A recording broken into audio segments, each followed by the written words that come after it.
It's okay. Now we are live now. So, hello everyone. Hello, welcome professors. Hello, ladies and gentlemen that are here with us. It's lovely to see you here watching EcoHubi activities again. We appreciate your attending. So to start, I want to ask our audience to say hello and describe where you are. Please put your name and university here in the chat box. Oh my God, it's not the chat box, it's like in the comments box. For those who are enjoying our live sessions for the first time, let me introduce myself and also introduce the research group. EcoHubi is the research group on innovation ecosystem linked to UNISINOS Business School. I saw that we have some of the audience from abroad, and so it's important to say that UNISINOS Business School is located in the south of Brazil, in a city that is called Porto Alegre, and as Exeter Business School and Jönköping, I don't know if it's correct to say like Jönköping Business School. Our business school is an AACSB accredited institution. So my name is Kadígia, but of course you can call me Kadi. I know it easier like this. I'm a professor of innovation management and qualitative methods, and one of the EcoHubi leaders. And today I'm the live session chair. We discussed a lot to decide which name could be the best for someone that is organizing a live session. And about EcoHubi and this alternative EcoHubiX or EcoHubiX, it emerged as an alternative to the social isolation and the closure of the university. And even though it started as a temporary activity, our community appreciates the initiative, and we are doing it often. And of course, we are inviting our friends first to test the alternative. So we are trying to do this monthly. When we promote, we try to discuss with our research partners in Brazil and from abroad topics related to innovation management. And as it couldn't be any more timely in the middle of this pandemic, the theme today is crisis-driven innovation with an ecosystem approach. So as always, if anyone has any notes, questions, comments, I will check throughout the conversation, and also Nina, Rovia, and Viviana will help me check Facebook and YouTube at the same time. Before I give the floor to you to introduce yourselves quickly, I want to highlight that it is a great pleasure to welcome you three here to this activity of UNISINOS Business School, even if virtually today. So, John, thanks for accepting the invitation. I had the pleasure of spending a month in Exeter in January, and together with you and Bill, who welcomed me very warmly in England. It was a great experience, and I'm very, very happy to receive you here now. And Leonardo from the University of São Paulo, thank you also for accepting the invitation. We already work on several fronts together, and maybe this year we could write a paper, maybe, or something like that together. And Henry, thanks for accepting Leonardo's invitation. We are very flattered by your presence here, and I need to confess that I will not risk speaking the name of your university again. You can teach me after how to say this. I will wait for you to introduce yourself. For our audience, again, questions, comments for your knowledgeable professors, John, Henry, and Leo. Feel free to write your question. And also, if you prefer, you can write in Portuguese, no worry. So, welcome, professors. Please, can you introduce yourselves? Don't worry, we will remain informal during our conversation. Who would like to go first? Oh my God. Well, I'll have a go. I'm John Bessant. I'm Professor of Innovation and Entrepreneurship at the University of Exeter, which is in the southwest of England. And right now we have the most beautiful blue sky and a perfect summer's day, 25 degrees, wonderful. I'm very grateful and looking forward to this session. I think it's a really important topic. And maybe that's the other thing I'd say by way of introduction, that a lot of my research these days is all about crisis innovation. I work a lot in the humanitarian sector, people like the Red Cross and Save the Children. In a sense, for many businesses, crisis is thankfully the exceptional occasion. In the humanitarian world, it's the norm, it's the business. And so learning how to work there, I think, gives us some very interesting clues for how we might manage innovation more effectively. So I'm very interested in today's discussion. Thank you, John. So let me introduce myself. First of all, thank you very much, Kadígia, for having me. I'm delighted to be here. What a privilege of participating in a webinar with Professor John Bessant, Henry Lopes, and of course you. My name is Leonardo Gomes, as you introduced myself. I'm a lecturer at the University of São Paulo, Business Administration Department. My research topic is about ecosystem management and strategy, radical innovation, and decision making under uncertainty. So I'm also glad to discuss about this very relevant topic and of course learn more about with my colleagues about this topic and try to understand and discuss interesting ideas how to overcome and deal with this crisis. Okay, shall I jump? Okay, well, my name is Henry. I've been here at Jönköping, International Business School for already 3.5 years. Before this, I was working at another university in Sweden, but before that, I was at Exeter Business School in Barcelona, where I actually met. I had the pleasure to collaborate with Henry Chesborough and him and Beam van Haverbeek on the topics of open innovation. And that's when I met John almost a decade ago. Informally, but then so I'm really glad to receive this invitation to share a little bit about my knowledge on how innovation could emerge or emerges during a crisis periods. And this is nothing new for the innovation literature. We know this for more than a century, and there are things that probably we can be reminded and use, obviously trying to understand this crisis from an innovation perspective, because none of us, I think, are experts on health. And you see, and that's just a brief introduction of who am I and what I do. Thank you. Yes, very well. How much accumulated experience in the same room. So to warm up the debate, I would like to hear from you about how crisis provides a trigger for thinking differently.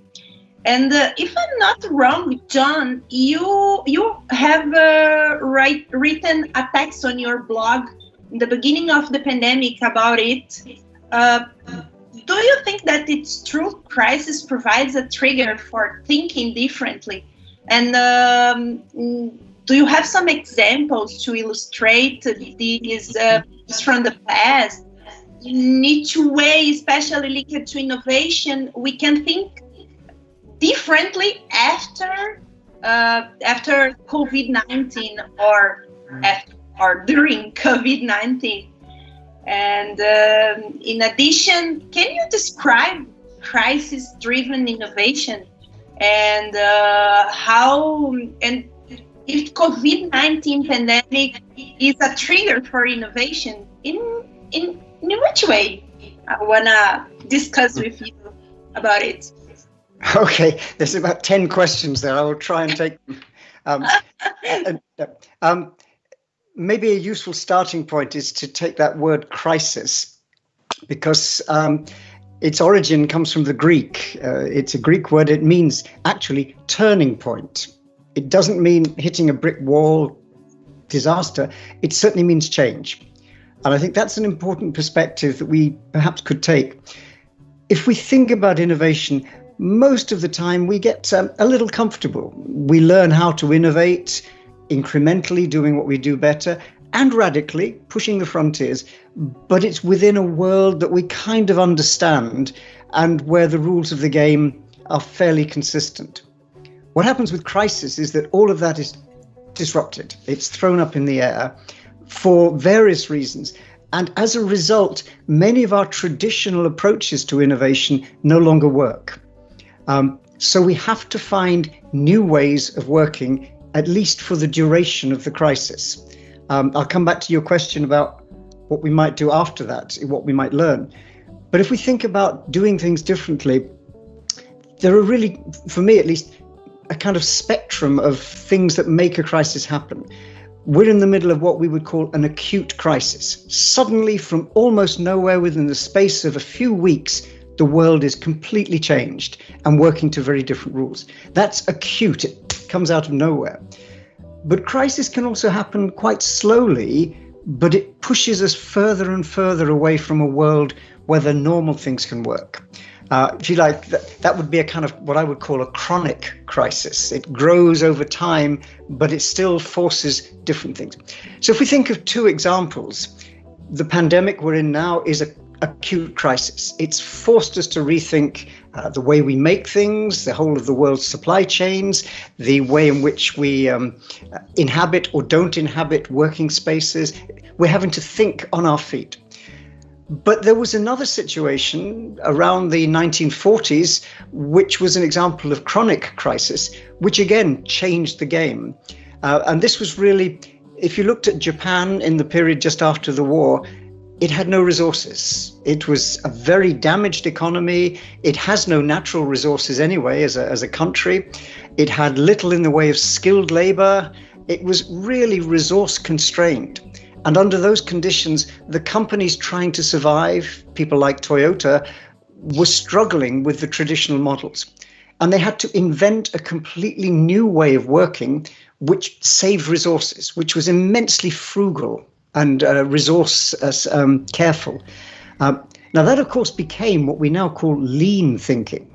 And lean thinking has changed the world, first manufacturing, then services, now the public sector. So this is a completely different way of working. But its origins, for me, were still in crisis. So whether it's a sudden crisis or whether it's a slow, resource-constraining one, what it does is it forces us into a different space where we have to behave differently. I don't know if rather than carry on with my answer to your question, maybe we ask the others as well for their perspectives. But for me, crisis-driven innovation, we often use that phrase, we'd like to get out of the box. In a crisis, you have no option. The box you were in no longer works. You have to get out and work in a different space. And go back to the Greek, it's a turning point. It can be a source of opportunity. If I can elaborate on what John has said, and what is actually unique about this crisis is that in the past, we saw financial crisis, and that was primarily affecting the US and then Europe, but it was not affecting some regions like Brazil at that moment. And then we saw that obviously the developed markets recover, and then we saw a crisis around 2014 in Brazil. So crisis was located in some regions, but what John said, this suddenly affected the entire world, and that has dramatically changed the way that we see the world. And also, building on John said, and I think that before this pandemic started, everyone around the world was already noticing that something was going to change, because we saw the financial markets starting to decline on its growth. So everyone anticipated that something will happen, but everyone was trying probably to use the previous paradigms or previous instruments. Okay, we need to reduce interest rate, we need to put more money on the market. But as John said, well, those mechanisms do not work any longer. So we need to look for new methods and new ways to overcome not the crisis, the pandemic as from a health perspective, but what will happen after this, because we know something very severe will happen and we still don't know the effect. Yeah, let me give some compliments to this. It's a great question. I think crisis is never an easy event. Of course, we have different types of crises, as John said, but such a disruptive nature of this pandemic brings at least the uncertainty to the center of the stage. Usually, uncertainty is more addressed by entrepreneurs or radical innovation teams at large firms. Now, everyone is experimenting uncertainty.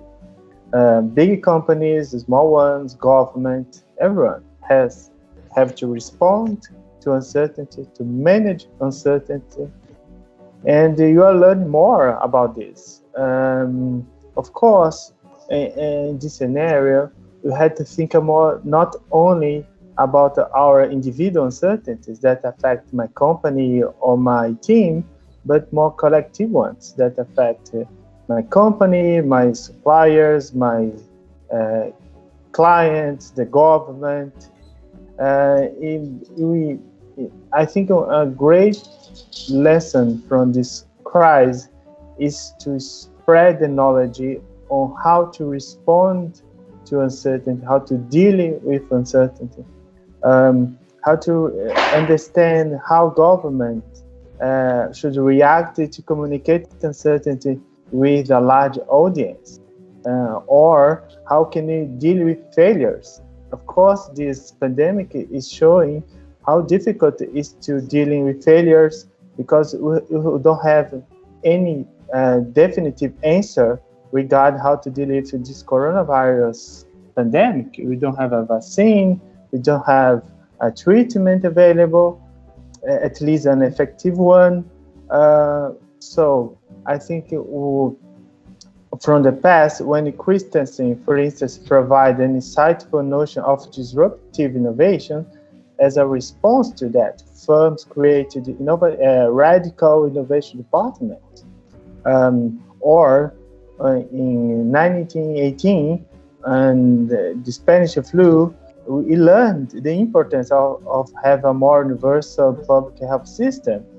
And like John said, the crisis in the Second War, in the oil crisis in the 70s, paved the way for the Japanese approach for quality management. But a key notion of crisis is the crisis demands adaptation. And now my educated guess is we learn more about how to deal with uncertainty, not only about the entrepreneurial way, but how government, how small firms, large firms, how the media, everyone deal, communicate, and respond to uncertainty. Yeah. Thinking about your comments, looks like crisis provides a trigger for innovation, not least because doing nothing is not an option, but also because conventional solution pathways are now blocked. Mm-hmm. Or I really liked something that John, I think I saw on John's blog also, that innovation is like making omelets. Isn't John? You can't make without a few breaking eggs, mm-hmm. And I think crises provide a lot of opportunities to break a few of these eggs, and in this way, the crisis can be a trigger also to promote open innovation, I think. What are the challenges for open innovation, comparing with normal, if I can say this, with normal periods, with this crisis periods? Are the challenges for open innovation different now from the normal period? I guess for me, and again, with the background in looking at humanitarian innovation, where they have an approach to innovation which is much more dealing with high uncertainty all the time. That's their stock in trade. I think there are 4 characteristics of innovation in that space which have lessons for us. And we're seeing them playing out right now with the COVID response. The first is what we might call the inspiration, the ideas for innovation. We're trying to get them from wherever. So the notion of crowdsourcing, of what's sometimes been called collective intelligence. Right now, we're desperate. Anybody who's got any ideas, please. And that's bringing in a lot of classic open innovation principles, the idea of distributed innovation.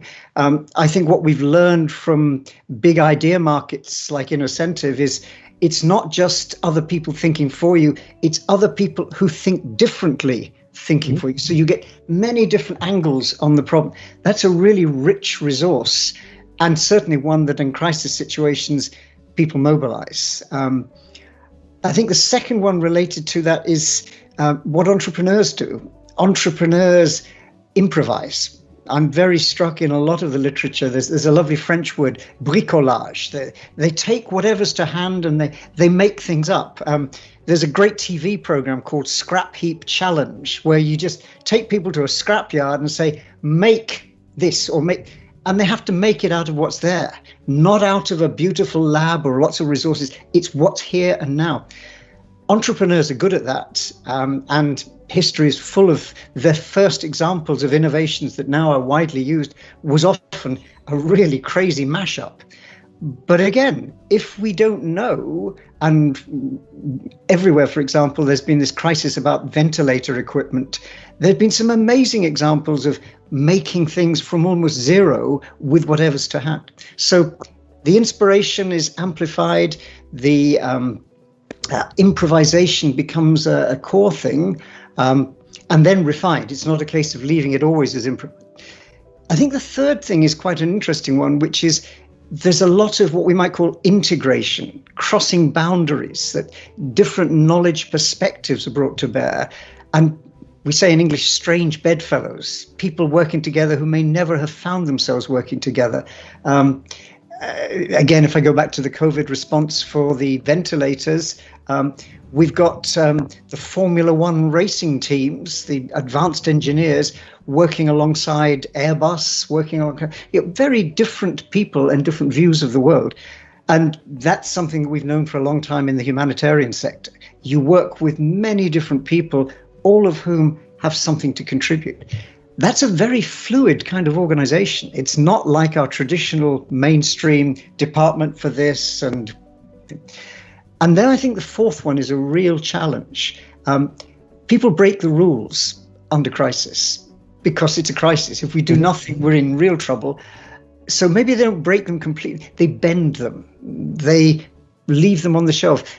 One of the famous examples of crisis innovation was in the Second War again, when Lockheed were given the task by the American government, build us a jet aeroplane.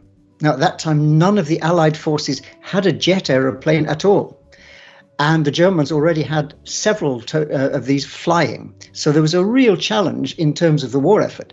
So the challenge was given to Lockheed in 6 months. So there's a real time crisis. From zero, make a jet aeroplane. And by the way, the most important piece that you need, the engine, we haven't got one in the US. It has to come from the UK by ship. So you'll only get that 3 months before you have to deliver. Now that led to what's called the Skunk Works. And Skunk Works is a famous phrase in innovation, but its origins were a team. There was no building to put them in. So They had to improvise. They had an old circus tent on the other side of the airfield. They handpicked a mixture of people who were different thinkers, not necessarily the geniuses, but the ones who thought differently, were good team players. But one of the characteristics of that fascinating story, which was a success, they did build a plane in 6 months and it flew right first time. But one of the pieces of the story was they broke the rules. They wouldn't have been allowed through many of the normal procedures to do the things they did. So we say in English sometimes they cut corners, they bend rules. And again, in the humanitarian sector, that's a way you do things. They're actually rightly a very regulated sector. You know, you're playing with people's lives. You can't mess around with that. And you're using donated money. You can't be irresponsible. So it's actually quite a risk-averse sector, but it recognizes it needs to take risks. So they have a series of what they call waivers. You can put on hold some of the normal rules while we work something out. So I think those 4 elements, the improvisation, the inspiration from many places, the integration of different perspectives, and we've been calling it intrepidness, but it's this idea of challenging and, for a time at least, breaking or bending the rules. I think that's very much what entrepreneurs do, and very much in the spirit of what we've been talking about in open innovation. Yeah. I could say something about open innovation, but it's obviously difficult to put something more on what John said, which is really interesting. But when I was studying one of the intermediaries in the US, and I was talking with many companies about how do they use open innovation, they actually say, well, for us during this economic crisis period, we're using innovation to be prepared for the future, because we know that a crisis will not be permanent. We know that will happen very soon. People will be laid off. Many companies will go bankrupt. So an alternative way to start doing something is during this time, during the crisis time, and then you use other open innovation as a mechanism to look for alternative solutions. And also something that I've been studying actually in Brazil when I was talking with Swedish subsidiaries there. So I talked to approximately 18 different subsidiaries over time. Something that I saw is that subsidiaries and managers, when they face a crisis, they tend to lose their role. So you have an activity, you have to do these tasks, A, B, C, and D. But this is a very incomplete way of looking at organizations, because organizations have also an identity and a culture.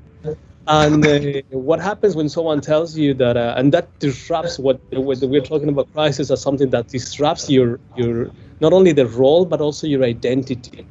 And we saw that those managers that created a story and managed to convince the other employees, no, we can do something better, we can collaborate locally, we can use those capabilities that were not required in the past, are those ones that come up with better solutions and better technologies. Because during this crisis, I mean, it's difficult for companies to sell products because there is no money. But maybe you can use those unexploited capabilities to start selling services, to start identifying new opportunities. And you do this in collaboration with local companies. And you do this not because you were expected to do that, but because you are enabling a new identity in those subsidiaries. That's a word that I think it was mentioned before by Leonardo about adaptation. How do we deal with the uncertainty so we adapt? So these are the 2 points that I wanted to probably elaborate. Yeah, great insights. For me, I'm just adding a few points. I think we have not to think only about open innovation, but ecosystem. An ecosystem perspective is bringing this diversity of actors to play together and, of course, create value jointly. When you think about ecosystems, we are thinking about as well heterogeneous response to uncertainty, to challenges. And here, 3 very important notions. First is the notion of orchestrate. How can I play within very different actors in terms of objectives, agency, perspectives, or knowledge. Of course, how can I regulate these actors in terms of opening and closing behaviors in presence of uncertainty? Sometimes actors should respond to uncertainty. Other times, we have to also using resources at hand to respond to the challenges.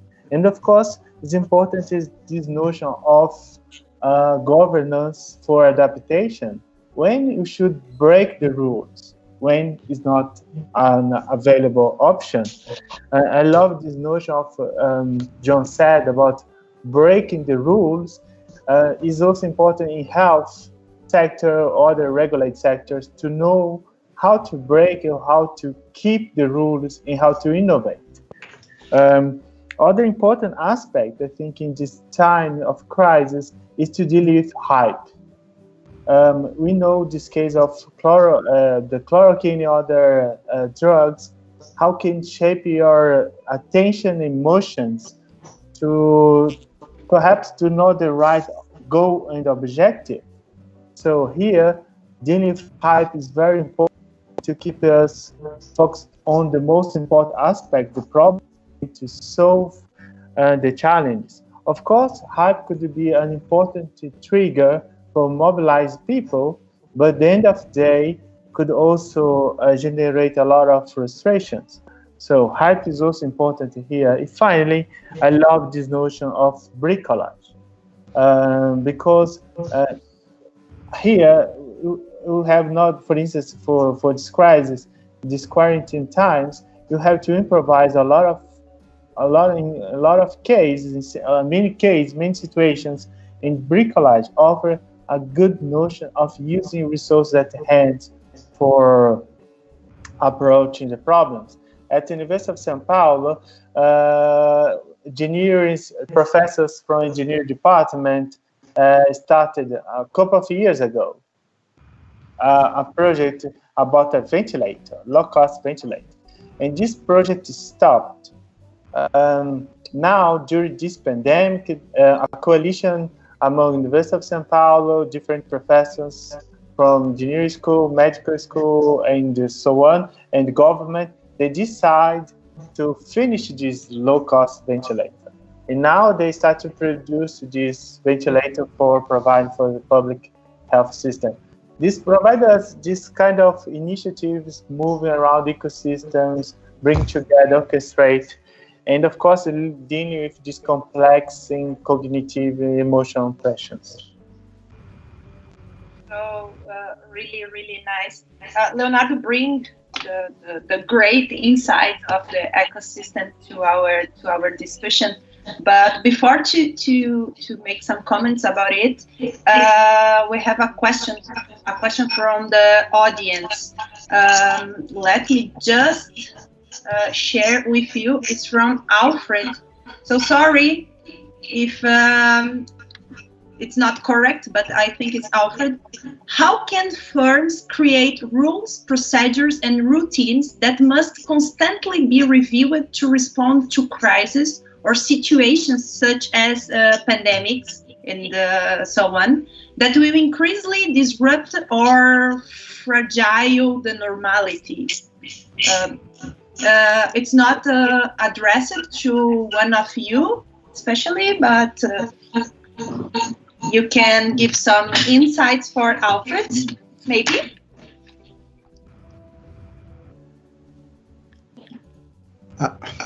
Okay. I don't like to be jumping in first every time, but a couple of I do think one of the things which right now we're still desperately trying to deal with the crisis, but organizations are beginning to think what next, and if we're smart, what can we take from this to carry forward? So it very much speaks to that question. I'm giving a talk to some financial institutions next week, a virtual talk, but very much with that question in mind. Not what do we do now, but what can we take forward? And I think one of the answers is to do with this idea of how do large organizations build entrepreneurial capability? They all, by definition, any large firm once upon a time was a startup. And many of them want to rediscover that kind of startup mentality. So they set up venturing groups or incubate, lots of different things. But what they're trying to do is to recreate that entrepreneurial, improvising capability for uncertainty. That's fine. The risk is, of course, that becomes a little island. It isn't really part of the mainstream, and it's over there. We don't need to worry. I think the challenge with what we're talking about is what they learn to do there and the ways in which they work are precisely the capabilities we need to be able to switch on quickly when the next crisis hits, because it will. We've no idea whether it will be financial or health-wise, but something will. So it seems to me that expanding the role of those parts of an organization and maybe legitimating it more. My good colleague Julian Birkinshaw at London Business School talks of a lot of these units and says they have a short life, but a happy one, because they can play, but when the organization's bored, it switches off. That's not what we need. If we're going to carry forward, we have to build a capability. And I think it has a number of elements. I think it has to do with thinking the unthinkable. Someone has to have the job of looking for it, imagining it, rehearsing it. And there are organizations that do. Shell is very famous for using scenarios to paint scary pictures of the future, because there might be opportunities there. And certainly there are ways of rehearsing how we deal with it. Hyundai, when they first went into motor cars, they had a concept, a lovely paper, which was all about crisis construction. It was imagining a crisis to galvanize the organization to think differently. So I think we need a capability to think the unthinkable, and we need a kind of lab. Now, I began as a chemical engineer. We blow things up in a laboratory. That's okay. A lab is safe. Things can go wrong in a lab under controlled conditions. These days, we have a lot going on in quarantine conditions, and we're experimenting. That's okay, because labs are containing the experiments. It's where you can suspend the rules because you're not changing them for everybody. So it feels to me that this combination of a capacity to think the unthinkable and then to work with, to experiment, to prototype, shouldn't just be an occasional or isolated part. It should be one of the key elements in the organization. And I think in the theoretical side, it brings in this whole question of ambidexterity. Do we have a capacity for most of the time doing things business as usual, but also preserving a good capability for thinking and working differently and being able to switch them? So that would be my take on that very good question. Okay, thank you, John. And I will. We have another question here. It's from Franklin, and thank you, Franklin, for being here with us. I will read for you. The question is, I recognize some opportunities for ecosystem developing, like one, less developed ecosystems now have access to more content that was available only offline in the city of São Paulo. 2, traditional entrepreneurs can now participate on online events together with startup entrepreneurs. 3, internationalization is a necessary option for Brazilian startups, as there are more online opportunities available. The quarantine timing is different among the markets, and international ecosystems require different health solutions. In fact, it's not a question, it's a comment. If do you want to comment this?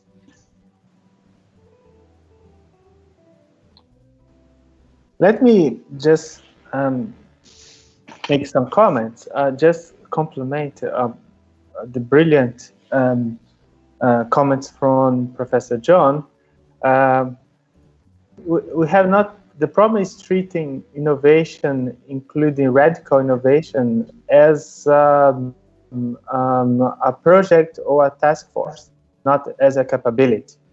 I think it's similar when you think about how to for me, we have a research on governance of failure. Probably also not really define rules for experimenting, for recovering from failure, and for encouraging people to keep doing the work. The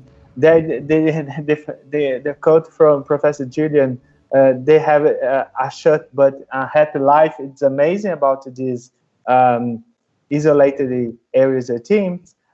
But the point is how can we really now incorporate this notion of, okay, let's do this radical and these new stuff, but let's protect people, create the amazing rules for giving them the incentives for experimenting. And of course, when failures, it happens, because always happens, you can protect them.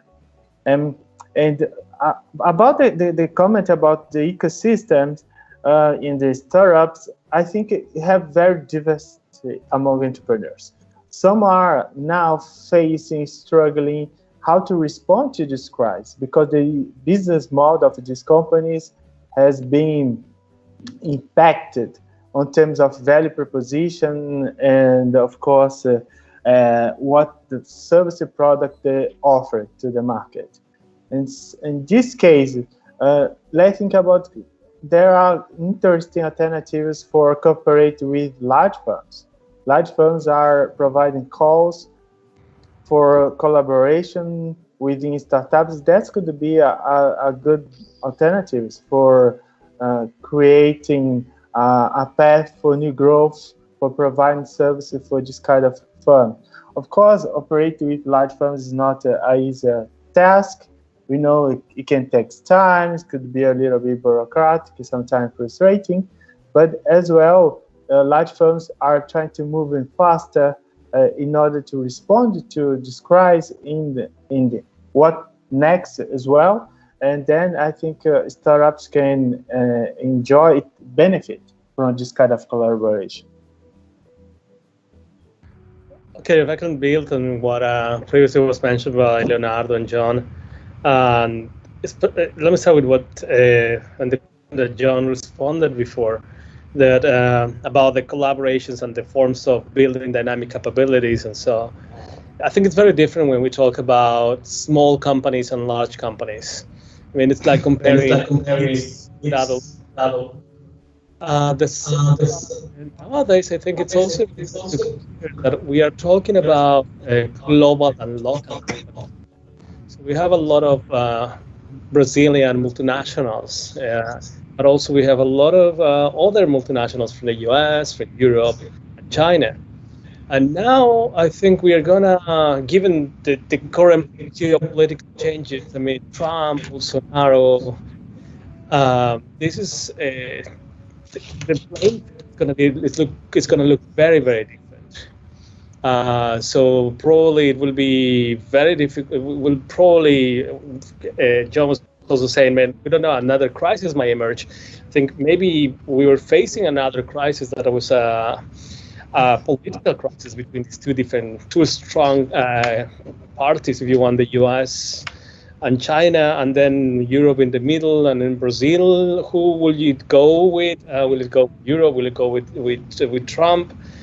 And then also another crisis that we were probably going to face, we started to face, was digitalization affecting the way that people work and the dynamics. We know most people, a big bunch of people were working as we are doing now, working from home, working in cafes, working virtually. So these are challenges that will emerge again after the crisis. And I was last 2 weeks ago in another virtual conference, and with a very famous economic scholar, and he was like, I'm not going to say his name because of this, but almost a Nobel Prize winner.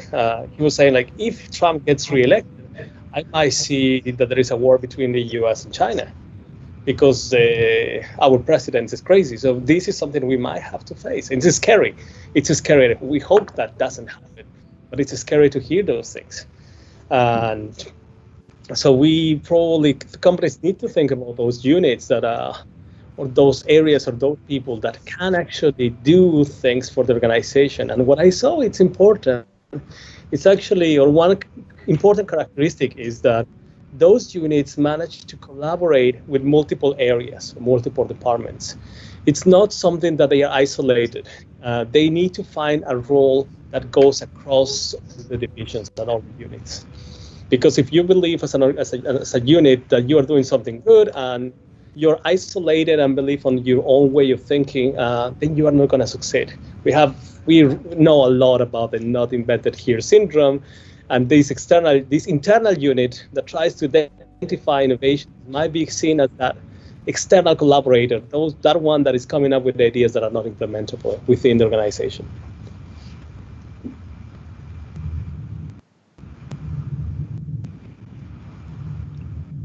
We don't hear you. We can't hear you, Kadígia. Yeah. Sorry. Thank you. We have another question, from William, and thank you, William, because you are here with us. The question is, during times of 100% remote work, where innovation labs are not being used, how can leaders help teams to remain innovative on a daily basis without face-to-face interaction during the day? And I want to add another comment that what kind of bricolage we can expect in terms of digitalization and the collaboration for companies.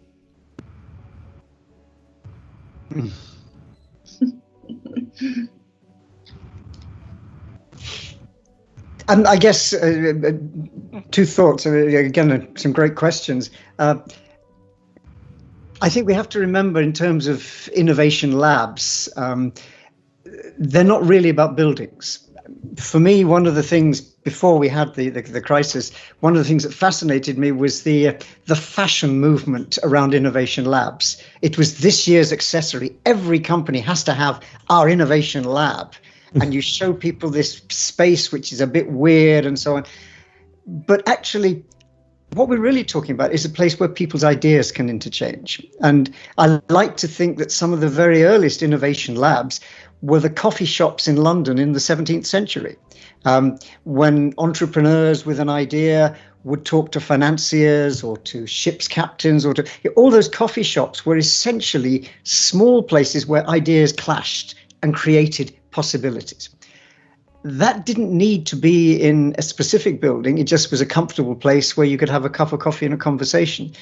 And I think that's the essence of innovation labs now. It's still that meeting point where different ideas can be hammered out. So at one level, we can do it this way.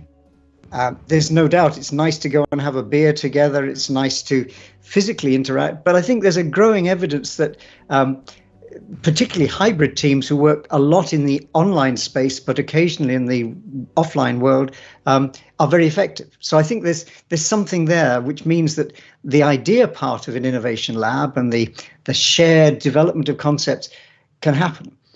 I think we've also then got a number of newer tools around digital technologies, which enable us to play with even very physical things. If we were doing some service design now, as a team brainstorming, that would be very easy to do. We could hold up sketches and so on. If we're trying to, this is my microphone, to create a new product, that's a bit more tricky, but it's not impossible. We could share files and 3D printers and design. In the humanitarian space, one of the cases which I love is there's a team of engineers that came originally from Cambridge University and others who thought actually we could use 3D printing in a disaster zone, because the hospital smashed, many of their key bits of equipment are not there, or the pump that's giving clean water has something broken. We can fix that. And instead of waiting for the spare part to be shipped from London or somewhere, we can print it. So it's a clever idea.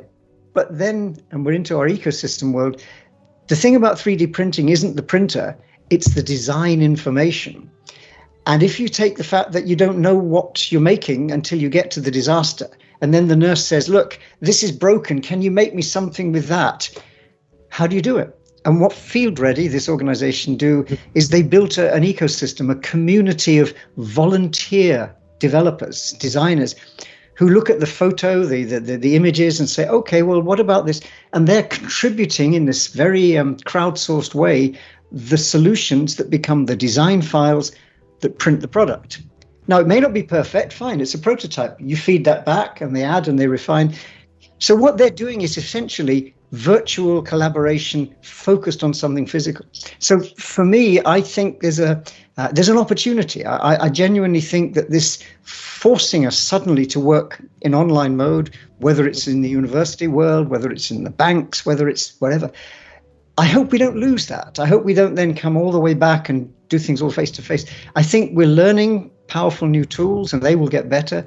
And we're also learning about the limitations. So for me, I think it is possible. We need to rethink it, but I think it's an opportunity as well as a challenge. Mm-hmm. If I could build on what John just mentioned at a policy level, because it's also important to think, okay, we have these micro mechanisms for entrepreneurs and companies to innovate, but how could a country start doing something more transformative? So we know what happened in the innovation systems, and I remember with many Brazilians were traveling to Sweden because they wanted to adopt and learn about the Swedish model. And the problem is that the Swedish model works only for Sweden. And I'm not saying that's perfect, but it will not work in the UK because it's a different setting. So, but something that we have, that Sweden has been recently putting some effort, it's about building, having mission-oriented policies. And I think in this time, it's good to think about to anticipate what will happen in the future. So one of these mission-oriented policies is, for example, about autonomous vehicles, digital manufacturing, and creating then environments where multiple organizations, entrepreneurs and so on, can create value and capture value. So if you think about autonomous vehicles, then you have two companies in Sweden. You have Scania and Volvo, that's it. And then because if you think about autonomous vehicle, then you might think about two other companies, Ericsson and Autoliv, because they develop the cameras and seat belts and sensors. But it's just, and in total, you have more like 10 companies working on the technology. But that's not enough.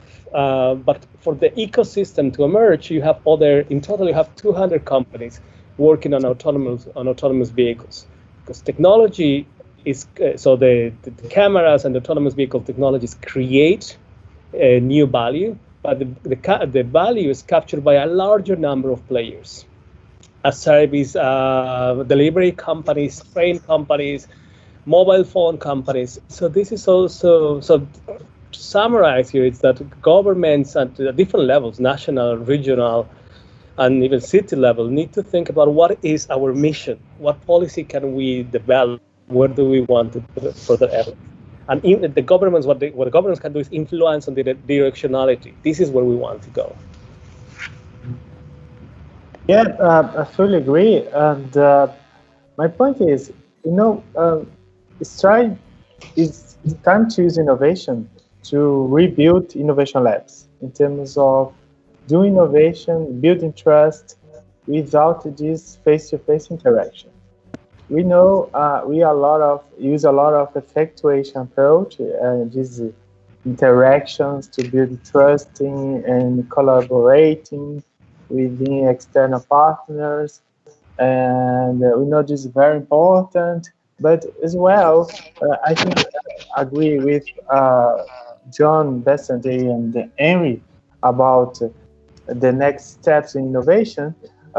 We can also learn how to build trust in operating within using more digital tools. It's interesting to think, just an example, about design thinking. When you think about design thinking, it's always about workshops. We are thinking about very interactive workshops to address very complex problems, but you have also alternatives for using online tools, digital tools for collaborating in moving forward very innovative ideas. So I think this crisis is, of course, is very sad moment for everyone. It's a very tough, difficult moment for everyone. But of course, it can also enables the development of a new generation of tools for promoting innovation, collaboration, and building trust among the actors. I know is a premise for different managers, executives, entrepreneurs, that trust is only built by face-to-face interactions. But I also believe we can deploy new competence, new capabilities to operate in a new world, more characterized by virtual and online interactions. Very interesting. So, professors, it's a great discussion, but we are approaching to the end. I have one question and space for one more. So Hovia asked about, Hovia says, I see a lot of companies building their own innovation hubs, labs. Could this mean that companies haven't fully understood open innovation, or are they just afraid to not capture value from innovation? For our audience, just one more question, and after we have a surprise for you. Don't have a surprise for you. An amazing surprise.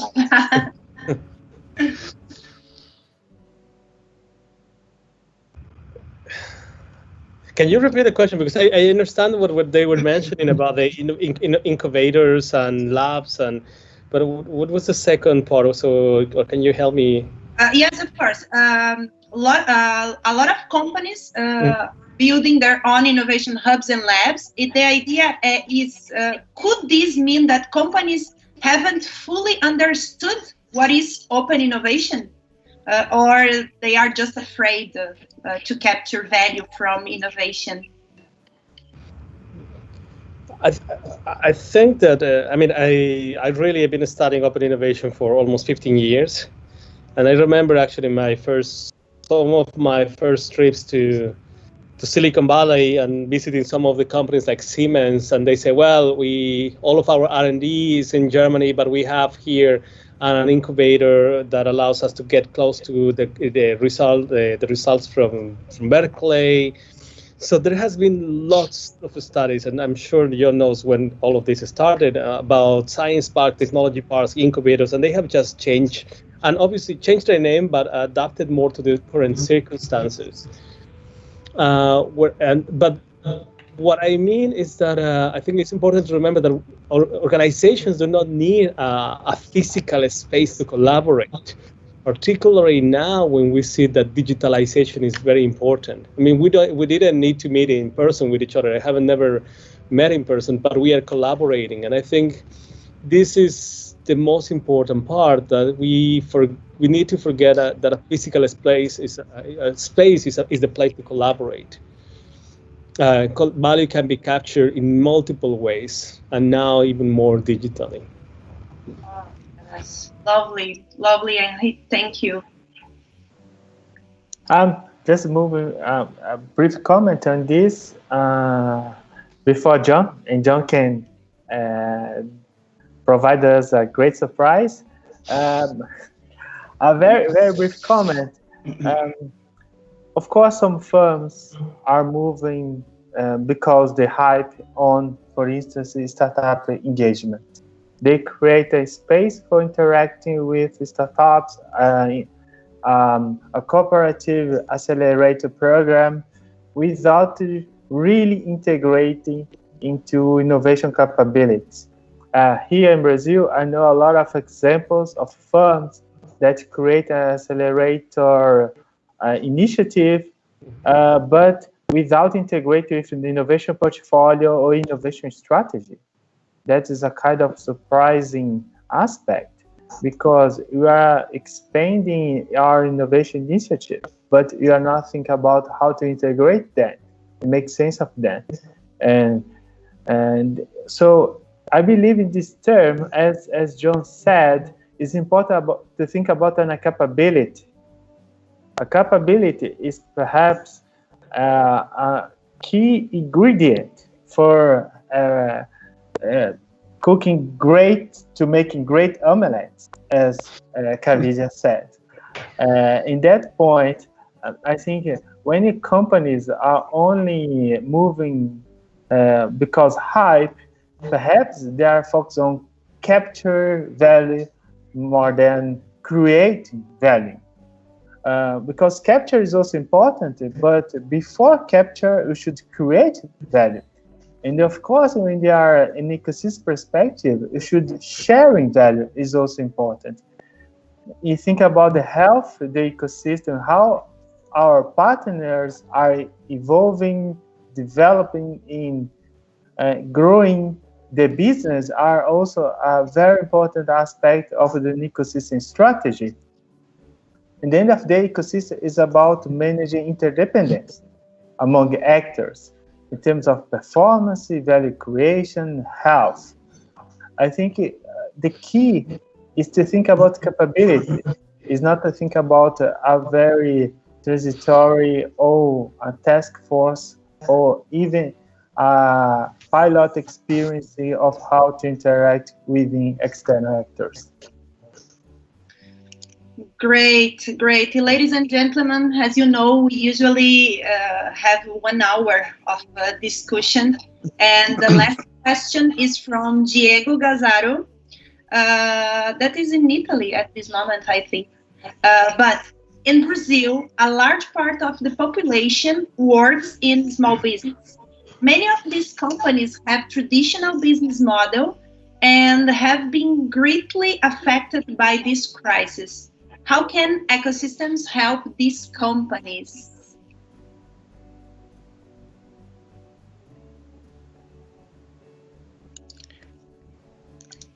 A short answer. I mean, I think the challenge for small firms is that they're small because they're short on resources, particularly at a time of crisis. They've got very little between them and a real problem. And to innovate, even under normal circumstances, is hard. To innovate in times of crisis is very difficult. But I'm struck by something that I've noticed. I began my innovation research career in the last century, and the conventional wisdom was that big firms innovate because small firms can't, roughly speaking. The small firms might have other advantages, but they just didn't have the resources. I think the shift to open innovation thinking and discussion made us rethink that, because you don't have to be big, you have to be connected.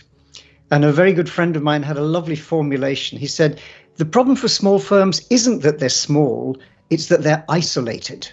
And that feels to me to capture it, because the potential for connecting with others, to amplify what you can do in a variety of ways, as we're seeing now in this crisis, that's what ecosystems can do.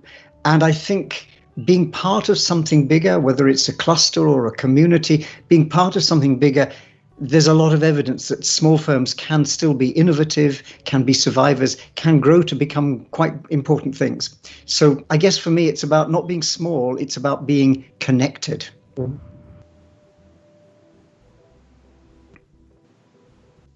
I fully agree.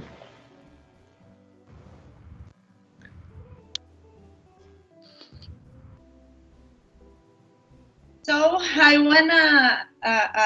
wanna ask to you we have in our audience PhD students and master students, and I wanna ask you to say just one research opportunity linked to open innovation or ecosystems or crisis driven, because of our time. I know we have many research opportunities, but I wanna ask one. Leo, can you start? Yeah, I think a great opportunity is understand an ecosystem adaptations process, how the ecosystem is transformed and responded to uncertainty, to crisis, and of course, how ecosystem management can pave the way for firms to recovering from this crisis, of course, to do what to do next after this crisis. I think this ecosystem transformation adaptation and think about processes and strategies could be a very promising research topic. Thank you. If I could go next, so John kind of finish with this marvelous research. A question that will open up a new field of research. I'm sure about that. For me, something that I have noticed really in some of my work is how is this crisis affecting not only the rules and the activities, but also how crisis could affect the identity of individuals. I mean, there is a lot of studies on sense making and sense breaking, and really what type of organizations or individuals or entrepreneurs actually, what are their characteristics to overcome this crisis and to embrace it? Mm-hmm. Yeah, I mean, for me, the idea of crisis-driven innovation has fascinated me for some time, and I think we still don't fully understand it. Discussions like this open it up, and I think have highlighted already many, many notes I've been taking that could be potential subjects. So I think there's a cauldron bubbling up. Maybe just to jump across to the ecosystems interest for a moment. Again, when I started my innovation career, innovation management was worried about the enterprise, and it was what the firm did. It was most of what we wrote about was that. We began to think about close connections, key customers, supply chains, and that sort of thing. But now we're clearly in a world where we're using this phrase more and more, ecosystem. We're seeing a massive explosion of discussions of platforms and so on. There's a big question in there, which I think is plenty of space for research. How do you manage, organize, govern at that level? If I run a company, I could be quite autocratic, but it's my company, even if I'm Democrat. If I'm working with others, I can't do that. I have to find different ways of working. And I think looking for those governance models, and a lot of the platform literature, I think, is telling us useful examples of this. But how do we work at this inter-organization level in a coherent way? And I think Henry's point about mission-driven things might be one way. The mission can, so back to Henry Mintzberg, mission orientation can be a way of coordinating very disparate groups. But what are the structures, the forms, the ways we might govern at that ecosystem level? I don't have answers, but there's lots of questions there. So really amazing, lovely ideas. So enjoy, guys. Enjoy, audience. Our audience can enjoy these research opportunities. So I want to thank you a lot. It was fantastic. It was lovely to have this conversation with you. And before to say bye, I want to ask to John to play for us a little song, about dynamic capability. Is it? Okay. What a moment. And I want to invite you to schedule our next live session that will be on June 24th. And it will be organized by Professor Alsonis Balestrin. So thank you again. It was a big pleasure, John, Leo, and Henry. So John, okay. Up to you now. Well, thanks. It's been a great session. And this is totally unplanned, unrehearsed, but we've been talking a lot about capability and the fact that under crisis, we need the ability to step back and reset. We need this different approach. And for me, that very old phrase in the innovation literature, dynamic capability, that's what this is all about. So this is a song I wrote a while back around dynamic capability. So.